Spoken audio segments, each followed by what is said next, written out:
अब तो बहुत जल्दी ही इसको करोड़ों की संख्या में लोग रोड पे आने वाले हैं, मजबूर कर देंगे पूरे भारत की सरकार को, जो अभी आरएसएस के बात चल रही थी कि संसद के अंदर से ये बहुत जल्दी भागने की तैयारी में है। क्या जनगणना करेंगे तो ये छोटे मोटे दिन, थोड़े बहुत दिन भारत में रहेंगे भी, वरना ये इंडिया में रहने लायक नहीं होंगे। पाखंडवादी लोग, जातिवादी लोग ज्यादा दिन तक टिकने वाले नहीं है। तो फिर मनुवाद का बात कहाँ से इनका आरएसएस के लोग उठाते हैं? मनुवादी सरकार का मानसिकता ठीक नहीं है। क्यों नहीं कराते कि पोल खुल जाएगा। नमस्कार दोस्तों, इस समय मौजूद है जंतर मंतर और यहाँ पे जातीय जनगणना की मांग हो रही है। पिछले 2011 के बाद जातीय जनगणना नहीं हुई है और ये सरकार से मांग कर रहे हैं हक अधिकारों की। और हमारे साथ है अनिल साहनी जी और विशंबर नाथ निषाद जी हमारे साथ है, और उमेश सिंह जो समता सैनिक दल के राष्ट्रीय अध्यक्ष हैं। हम उनसे खुद जानेंगे कि आखिर अपने हक अधिकारों को लेकर सरकार क्यों सचेत नहीं है। अपने सिर्फ मौलिक अधिकार के लिए आपको जातीय जनगणना के लिए लगातार प्रदर्शन करने पड़ते हैं, लगातार सवाल करने पड़ते हैं, लेकिन सरकार इस पे कोई संज्ञान नहीं लेती है। सर, आप जातीय जनगणना जंतर मंतर पे आप कर रहे हैं, तो इसका सरकार कोई रिस्पांस कर रही है या नहीं कर रही है? हम पहली बात तो बताना चाह रहे हैं, केवल जंतर मंतर पर ही नहीं कर रही है, तो सिंबॉलिक एक हमारे प्रमुख साथी हैं, जैसे सांसद महोदय हैं, ये तमाम साथी हैं, दल के राष्ट्रीय प्रमुख लोग हैं। इसको हम पूरे भारत में, पूरे जन जन में फैला रहे हैं। अभी कल हमारा लखनऊ में था, बिहार में था, सब जगह है।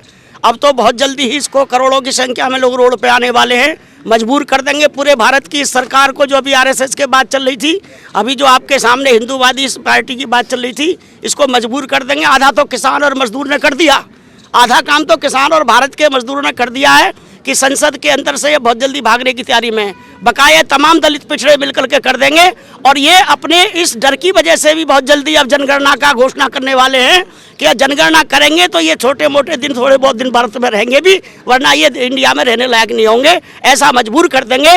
और कम से कम समता सैनिक दल, चूंकि ये बाबा साहब का बनाया हुआ उस जमाने का संगठन है, इसकी इकाई पूरे भारत में गांव-गांव तक है। अभी जो बता रहे थे विधायक जी और हमारे साथी प्रोफेसर, इनकी शाखाओं को उखाड़ करके समता सैनिक दल सुबह सुबह 5 बजे शाखा लगाने का काम करता है, और उसके अंदर में भारतीय संविधान पढ़ाता है और इंसानियत पढ़ाता है और भाईचारा कायम करता है। इसलिए लोग कबूल कर रहे हैं, समझदारी के साथ चल रहे हैं। इसी काम को करना है, क्योंकि हम अंधेरे को गाली दें, इससे काम नहीं चलेगा। अंधेरे के बीच में हम उजाला करें दीपक जला करके, इससे काम चलेगा। और हम तमाम मिलकर के इस काम को कर रहे हैं। मैं तो अभिनंदन करूंगा सांसद महोदय का और अपने तमाम साथियों का, इस मुद्दे पर वो खड़े हो रहे हैं मजबूती के साथ। और आज भारत के संसद में बहुत चंद बिरले ऐसे सांसद हैं, जो अभी हमारे साथी बोल रहे थे सांसद जी कि हम मजबूती के साथ उठाएंगे। अगर हमारे ही तमाम लोग पिछड़ा समाज के खड़े हो जाएं संसद के अंदर में, तो राज करने की बात छोड़िए, संसद से उसी दिन भागना शुरू हो जाएगा। ये तमाम चीज़ इसलिए बता रहे हैं, हमको केवल इकट्ठा करने की जरूरत है, उन्हें एहसास कराने की जरूरत है। हम 85 नहीं 90% भारत के लोग तमाम दलित पिछड़े महिला हैं, और हम चूंकि बटे हुए थे, इसलिए इन्हें खतरा है। अगर जनसंख्या हमने कर दिया, हमने जनगणना, कहीं ऐसा ना हो पूरे भारत के लोगों को पता पड़ जाए कि 3% भारत का समाज पूरे तमाम इस 95% समाज पर राज कर रहा है। ये खतरा है इन्हें, और ऐसा करने से ऐसा होगा बिल्कुल। आने वाले समय में जागरूकता बहुत जबरदस्त हो रही है। बाबा साहब को मानने वाला भारत, संविधान को मानने भारत खड़ा हो रहा है मजबूती के साथ में। पाखंडवादी लोग, जातिवादी लोग ज्यादा दिन तक टिकने वाले नहीं है, क्योंकि बुराई भी के जो पैर होते हैं वो मजबूत नहीं हुआ करते, वो चोर की तरह हुआ करते हैं। इसलिए आपके माध्यम से संदेश देना चाहते हैं पूरे भारत के लोगों को कि आपने भारतीय संविधान के तमाम अनुकूल चलना है, कानून का पालन करना है, और जो भारत के अंदर में शासन स्थापित हो, वो भारत का जो संविधान है, कानून का शासन होना चाहिए। और जो कानून का शासन नहीं करेगा कोई भी शासक, उसको देश के लोग बर्दाश्त ना करें बिल्कुल भी। आने वाले समय में या तो ये समाज के अनुसार चले, वरना इनको बदलने की तैयारी करें।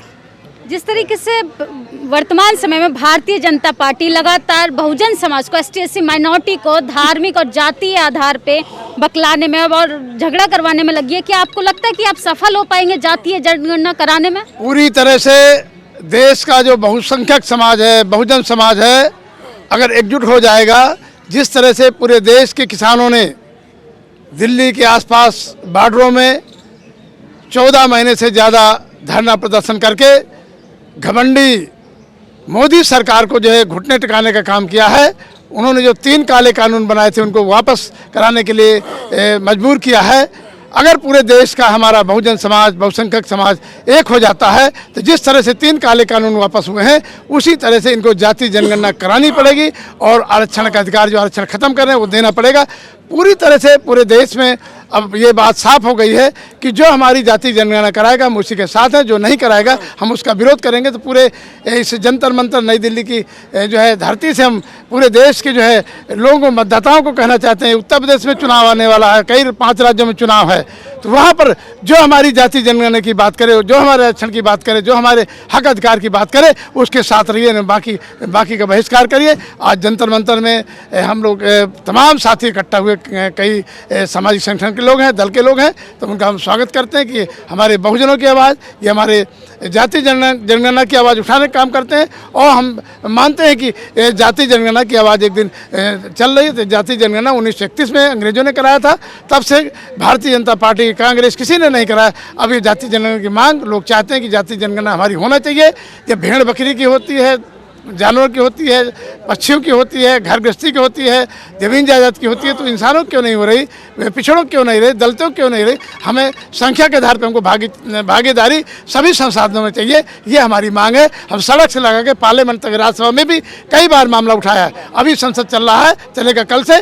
इसमें भी हम ये बहुजनों की आवाज़, जाति जनगणना की आवाज़ उठाने का काम करेंगे। बहुत जातीय जनगणना से जिस तरीके से दलितों पे कास्ट एट्रोसिटी हो, महिलाओं पे अत्याचार हो, क्या आपको लगता है कि एक विशेष जाति पे सिर्फ जाति के आधार पे भेदभाव होता है?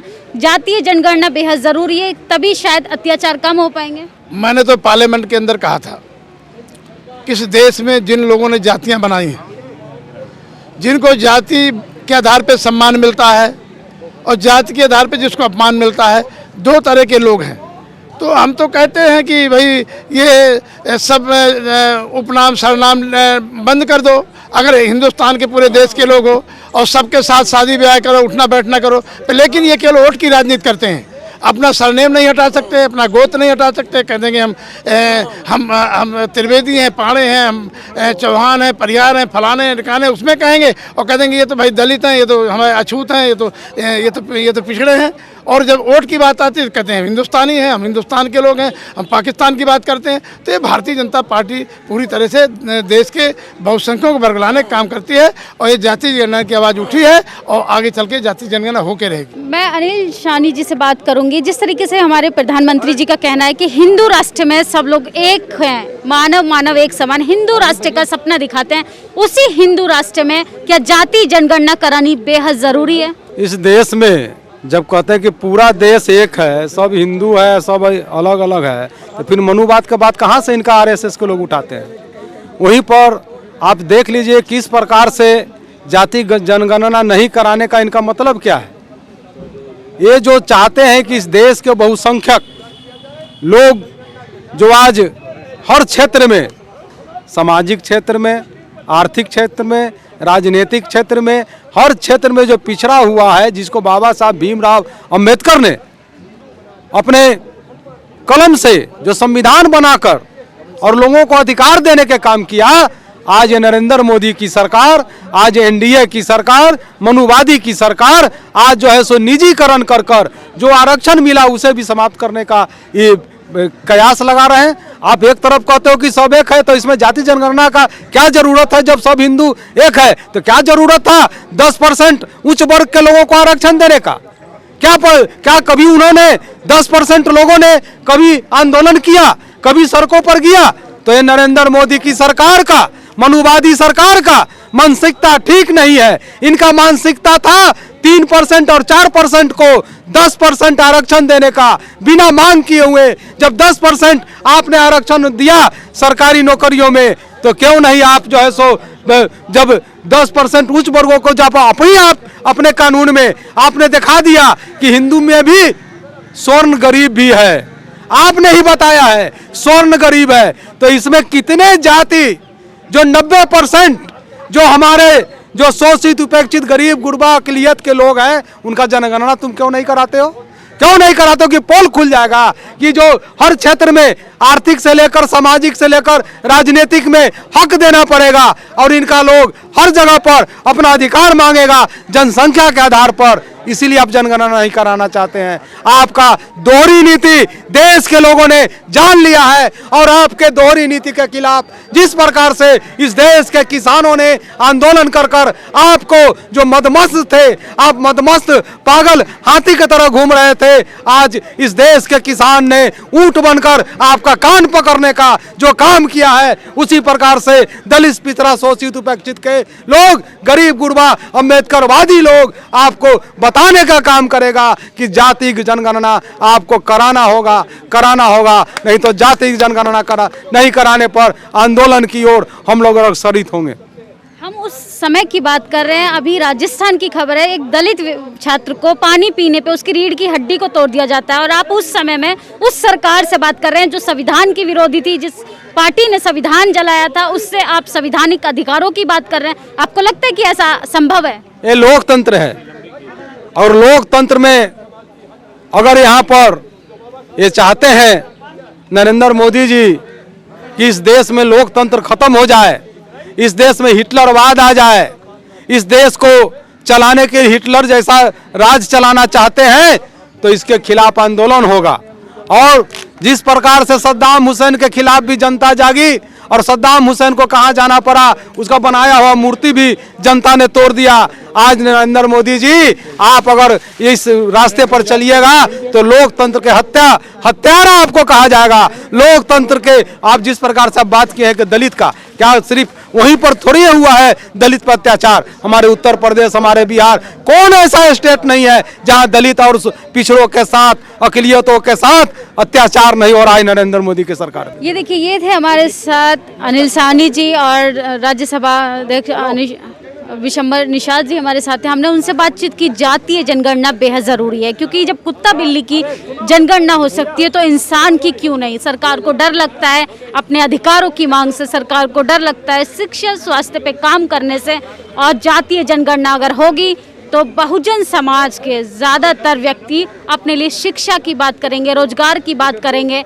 और हमारे माननीय प्रधानमंत्री जी उनको बकलाने में लगे हैं कि मंदिर का किस्सा उठाते हैं, जातीय भेदभाव का मुद्दा उठाते हैं, धार्मिक मुद्दों को उठाते हैं। जैसे उत्तर प्रदेश चुनाव नज़दीक आएगा, वो तमाम इस तरीके के एजेंडे आप लोगों के सामने रखेगी। लेकिन जब बात जातीय जनगणना की होगी, जब बात अधिकारों की होगी, इस पे भारतीय जनता पार्टी, इनफैक्ट सवर्ण समाज के, मैं भारतीय जनता पार्टी को कुछ जातीय विशेष की पार्टी कहूँगी, क्योंकि वो पार्टी सिर्फ उन मुद्दों को उठाती है जो बहुजन समाज से काफ़ी परे होते हैं। वो शिक्षा पे बात नहीं करेगी, रोजगार पे बात नहीं करेगी। तो आप लोगों को, इनफैक्ट ST SC माइनॉरिटी को एकजुट होकर जातीय जनगणना की मांग के लिए सड़कों पे आना चाहिए। किसान आंदोलन के आगे नरेंद्र मोदी ने घुटने टेक दिए, तो ये तो फिर भी जातीय जनगणना की बात है, आपके आत्मसम्मान की बात है, आपकी डिग्निटी का सवाल है। और आपको अपने अधिकारों के प्रति सचेत रहना चाहिए, सरकार से बात करनी चाहिए इस मुद्दों पे। आर्थिक जनगणना की मांग को लेकर आप लोगों की क्या राय है? आप लोग अपनी प्रतिक्रिया जरूर दें। धन्यवाद। नेशनल दस्तक की आपसे गुजारिश है कि अगर इसको बचाना चाहते हैं तो नेशनल दस्तक को सब्सक्राइब करने के लिए रेड कलर के सब्सक्राइब बटन को दबाएं, फिर बेल आइकन की घंटी दबाएं। नेशनल दस्तक को बचाने के लिए बहुत जरूरी है कि हर खबर को शेयर करें, लाइक करें, कमेंट जरूर करें।